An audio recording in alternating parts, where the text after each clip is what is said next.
everybody, it's Dennis again. So today I am going to start on Dennis's 10 practices toward getting through life a little easier. These are things that I've picked up along the way. A lot of these do come from recovery, that I've picked up in recovery.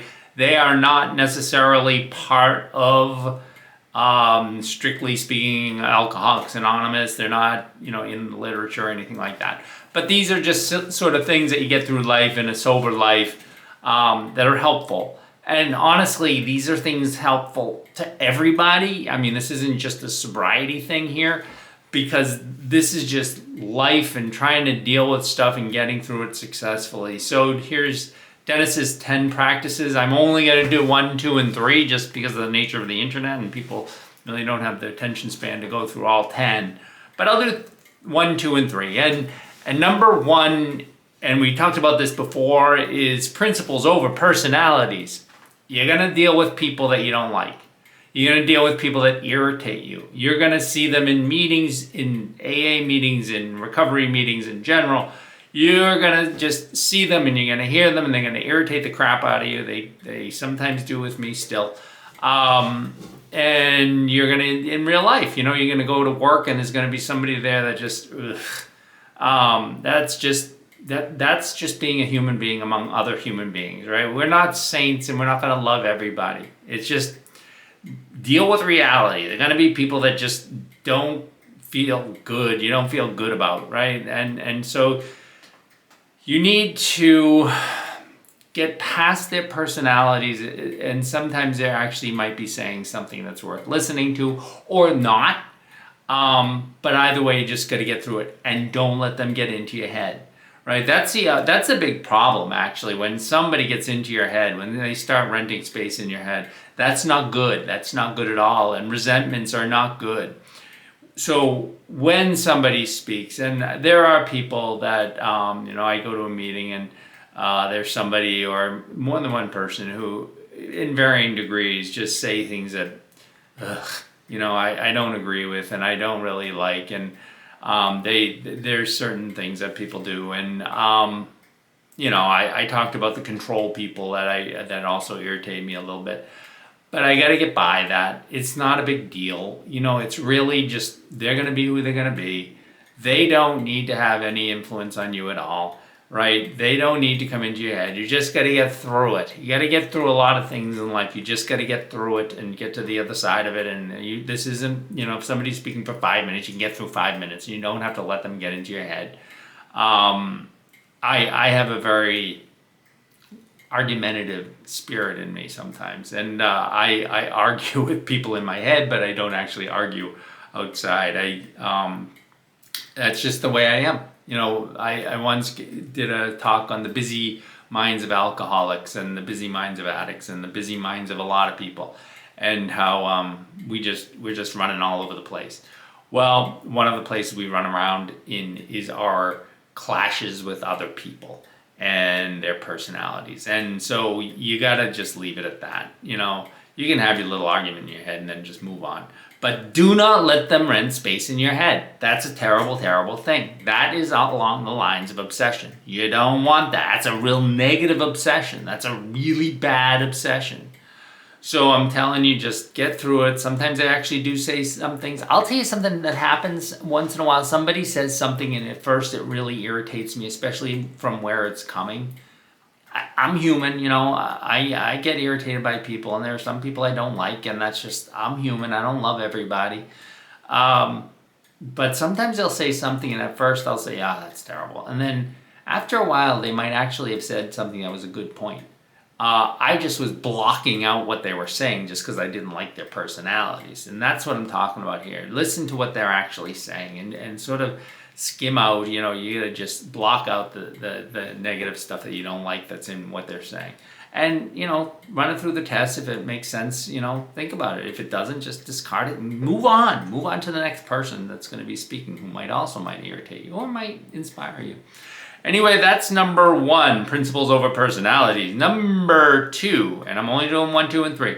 Number 2 is your opinion of me is none of my business. Right? We go through life and we're trying to especially people pleasers, right? People pleasers, and a lot of us are people pleasers, right? We want to make sure everybody loves us, and we want to make sure we're making them happy with us, and we'll bend over backwards and do cartwheels or whatever just to make them happy and that they love us.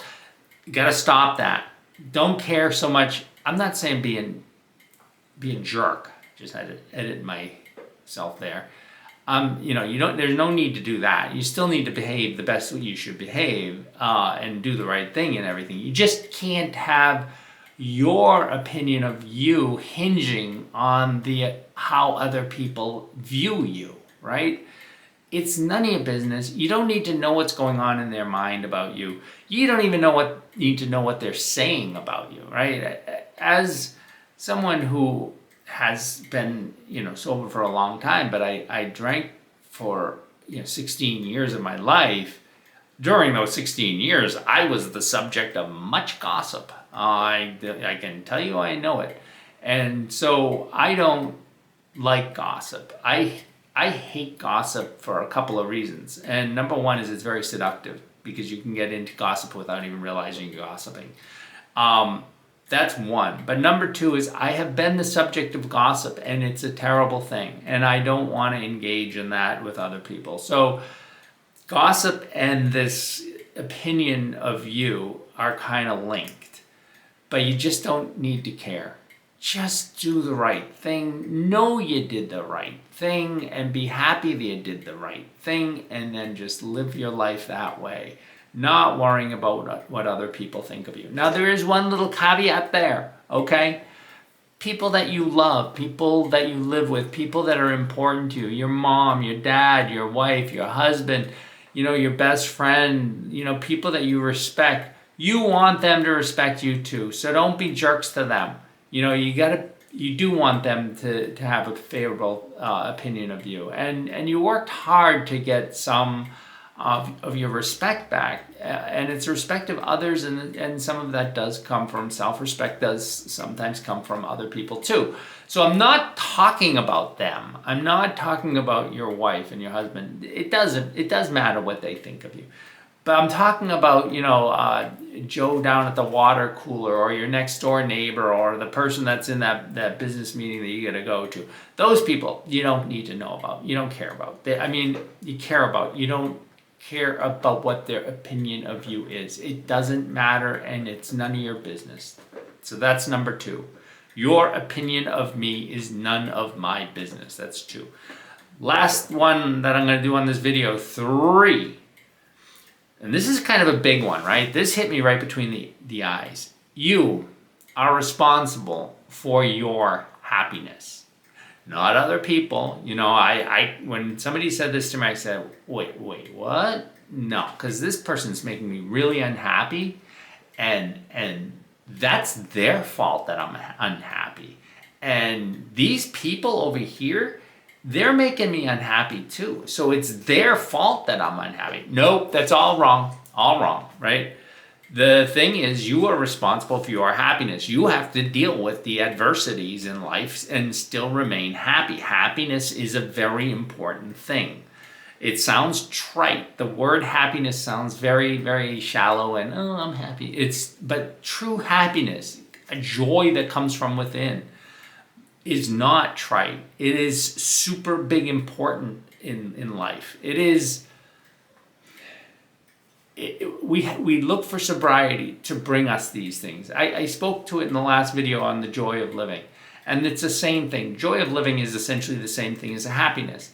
It is the point. It is the point as far as I'm concerned. It is the point of living. And I'm not alone. There's some big people in philosophy and theology who have said the same thing. It is the point. Happiness is the point. The joy of living is the point. So how do you do that? Well, we can talk about that another time. It's kind of more involved. But keep in mind that your happiness is on you. It's not on other people. If you feel like you are unhappy because other people are making you unhappy, you need to make whatever changes in your head or in your life to be happy. It is on you entirely. Now, of course, there's some extreme cases where that's not possible. But I'm just saying, in general, right? In general, your happiness is on you. So those are my first three big practices in getting through life in a more happy way and in a more stable way and a more peaceful way. Number 1 was principles over personalities. Number 2, your opinion of me is none of my business. And 3, you are responsible for your own happiness. Thanks, and I hope you have a great day. And, Merry Christmas. You might be watching this at another time, but still, Merry Christmas.